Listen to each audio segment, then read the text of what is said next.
আজকে আমাদের এই শিক্ষক শিক্ষার্থী যাদেরকে দেখতেছেন এরা ধরে এখানে আসে নাই। আমরা কোইট কোঅপারেশন ইন ডেভেলপমেন্টের নির্যাতিত শিক্ষক এবং শিক্ষিকা। আমরা গত 27শে অক্টোবর আমাদের বেশ কিছু দাবি দেওয়া 14টি দফা ছিল। সেই দফা সম্পর্কে আমরা কোইট কমিটির কাছে 14টি দাবি উপস্থাপন করেছিলাম, যে দাবিগুলো আমাদেরকে স্কুল পরিচালনার ক্ষেত্রে এবং শিক্ষার মান উন্নয়নের ক্ষেত্রে বেশ ভূমিকা পালন করে। আমাদের প্রথম দাবি ছিল ওই স্কুল সমূহের পরিচালনার জন্য কমিটির স্পষ্ট নীতিমালা থাকতে হবে। আমরা শিক্ষকরা এই নীতি কেন চাইবো? একটা সংস্থার চলার জন্য তার নীতিমালা তারা স্পষ্ট করা বলে প্রয়োজন আমি মনে করি। বছরের মাঝামাঝি বা হঠাৎ করে নিয়ম কানুন না করে বছরের শুরুতে নীতি সংযোজন বা বিয়োজন করতে হবে। তাদের কোনো লিখিত নীতিমালা নাই। তারা চাইলেই ফোন করে বা গ্রুপে লিখে বলে দেয় যে আজকে থেকে এটা চালু, কালকে থেকে ওটা চালু।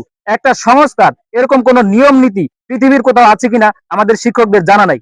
একটা সংস্থার যদি বছরের মাঝামাঝিতে কোনো নিয়ম করা হয় তাহলে সেটা আমাদের শিক্ষকদের পাঠদানের জন্য খুবই ইফেক্ট পড়ে। আমরা শিক্ষকরা সুন্দরভাবে আমাদের বাচ্চাদেরকে পাঠদান দিতে পারি না এই সমস্ত নিয়ম নীতির কারণে।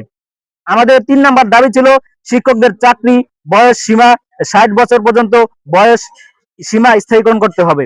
একটা শিক্ষকের তাদের যে নিয়োগ প্রক্রিয়া আছে, আমরা শিক্ষকরা আজ পর্যন্ত নিয়োগ প্রক্রিয়া সম্পর্কে অবগত নই। এটা কেমন সংস্থা যাদের নিয়োগ প্রক্রিয়া স্বচ্ছ নয়? তাই আমরা দাবি করেছিলাম আমাদের 60 বছর পর্যন্ত যেন শিক্ষকদেরকে স্থায়ী করা হয়।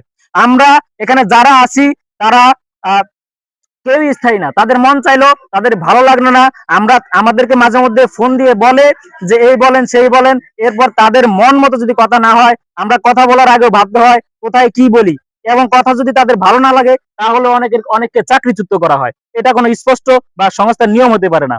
আমরা 4 নাম্বার দাবিতে বলেছিলাম যেহেতু আমাদের একটা সংস্থা, তাই আমরা চেয়েছি সরকারি প্রজ্ঞাপনের সাথে সামঞ্জস্য রেখে আমাদের কিছু বেতন ভাতা প্রদান করতে হবে।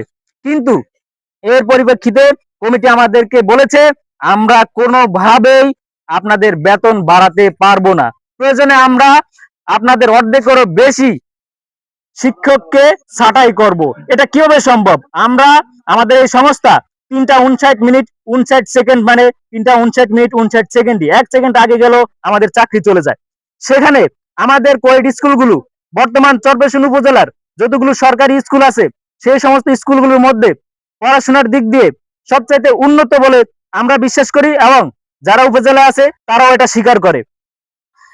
তখন আমরা আমরা এই সরকারি প্রজ্ঞাপনের সাথে আমাদের বেতন আমাদের যাতে আমাদের